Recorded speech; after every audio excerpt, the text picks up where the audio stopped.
कमल रानी बड़कुल। गुरुदेव के चरणों में दर्शनोदय कमेटी और पंचायत का बारंबार नमोस्तु नमोस्तु नमोस्तु। गुरुदेव, आपने प्रवचन के दौरान कहा था कि हर व्यक्ति को अपने जीवन में एक इष्ट बनाना चाहिए।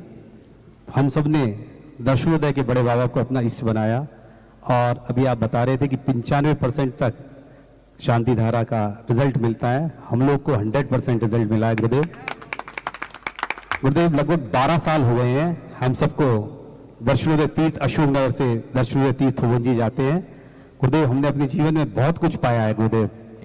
गुरुदेव, हम आपके आशीर्वाद से चाहते हैं कि आपके मार्गदर्शन से आप जो हमें आशीर्वाद देंगे कि और बहुत सारे लोग जुड़े तीर्थ से, और अशोकनगर ही नहीं, अशोकनगर जिला, गुना जिला, इधर बाजू में शिवपुरी जिला, ललितपुर, यहाँ के निरंतर यात्री लोग दर्शन करने आते हैं और आश्चर्य करते हैं कि आप लोग 12 महीने गर्मी बरसात सर्दी में यहाँ आते हैं और इतना पुण्य लाभ लेते हैं, और जो भी अभिषेक करता है वो भी गदगद होके जाता है वहां से। तो गुरुदेव, आप लोगों ने 12 साल पहले मेरी बात मान ली और अभी तक मान रहे हो। जब तक मानते रहोगे तब तक फतेह फतेह होती रहेगी। वैद्य डॉक्टर की बात मान लो तो निरोग हो जाओगे, और नहीं मानोगे तो हाँ, वही थोबंजी और वही सब कुछ है। लेकिन आज थोबंजी का एक ऐसा रूप सामने आ गया।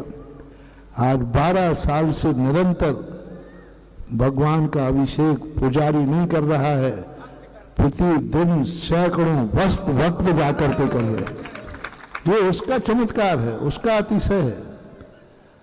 और ये होती है भगवान नौकरों के लिए नहीं। भगवान यदि नौकरों के द्वारा उनकी पूजा पाठ होती है तो भगवान का मंदिर बनाना ही नहीं चाहिए, भगवान को बैठाना ही नहीं चाहिए। भगवान तो अपने उद्धार के लिए होते हैं। तो ऐसी स्थिति आपने उस समय माना 2011 में ना, 12 में। तो आज देखो, थोड़े 2-4 दिन के लिए गया थे।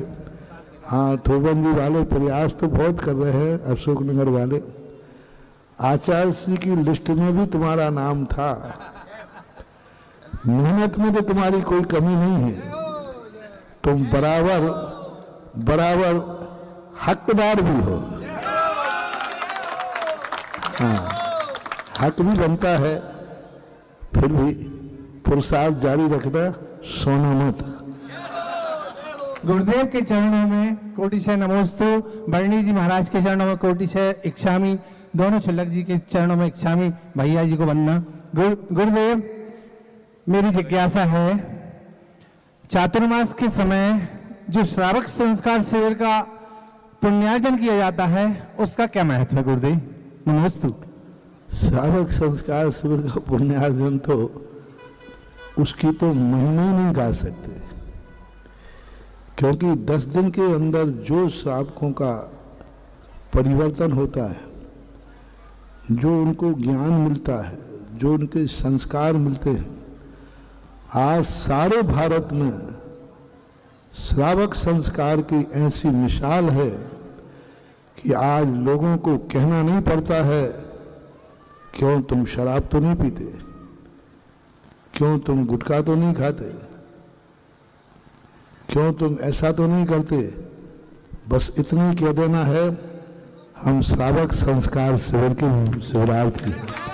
जय हो। इतने मात्र से अब इसकी कल्पना कीजिए, हजारों 2-2, 5-5 हजार लोग जब पूरी जिंदगी को सुधार करेंगे तो उसका श्रेय उस पुण्यार्जक को जाता है। जैसे एक बार मैंने कहा था ना, मैं प्रवचन दे रहा हूं, कितने लोग को आवाज दे सकता हूं पंडाल तक में, लेकिन जो ये लाइव चलवा रहे हैं इनको कितना पुण्य है कि जो साधु की आवाज पंडाल तक जा सकती थी उस आवाज को सारे मुल्क में भिजवा रहे हैं।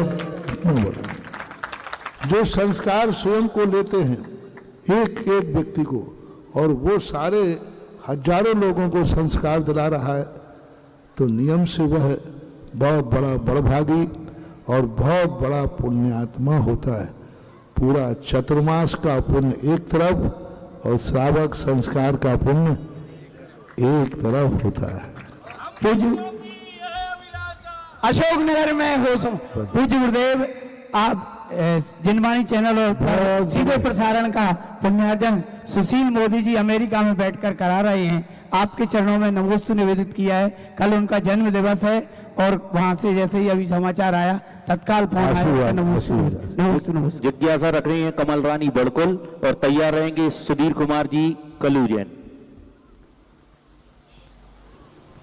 और गुरुदेव एक ऑनलाइन जिज्ञासा प्राप्त हुई है कि जो अगर नगर में साधु विराजमान है और प्रतिदिन बिगर गैप के अगर भैयावृत्ति करने जाते हैं तो उनको क्या पुण्य लगता है गुरुदेव?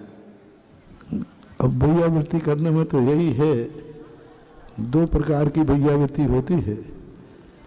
एक साधु को लाभ पहुंचाया जाता है और एक में स्वयं लाभ कमाया जाता है। तो जब साधु तकलीफ में हो उस समय भैयावृत्ति करने से साधु को लाभ और तकलीफ नहीं है, फिर भी शाम को आकर के तुम झूमते हो पैरों पे, उससे महाराज को तो कोई लाभ नहीं है लेकिन तुम्हारे लिए जरूर पैदारा है। जैसे आप लोग महाराज के पैर छूते ना, तो महाराज को तो कोई लाभ है नहीं, लेकिन जिसको छूने मिल गया उसको बल्ले बल्ले। तो ऐसे होता है। एक सामान्य भैयावृत्ति करते हैं, उसमें गृहस्थ के लिए साधु का स्पर्श करने मात्र से साधु कुछ देता नहीं है। जैसे दीपक कुछ देता नहीं है दूसरे दीपक को, लेकिन बुझा हुआ दीपक जलते हुए दीपक को छू लेता है तो बुझा हुआ दीपक भी जलने लग जाता है। इसी प्रकार ये जो स्पर्श की बात आई, भैयावृत्ति की बात आई, चरण छूने की बात आई, ये प्रोसेस यही है। क्योंकि साधु एक प्रज्वलित दीपक है और गृहस्थ एक बुझा हुआ दीपक है, और वो कहीं ना कहीं स्पर्श करके अपने दीपक को जलाना चाहता है, ऐसा माना जाए। तैयार रहेंगे सुधीर कुमार जैन कलू।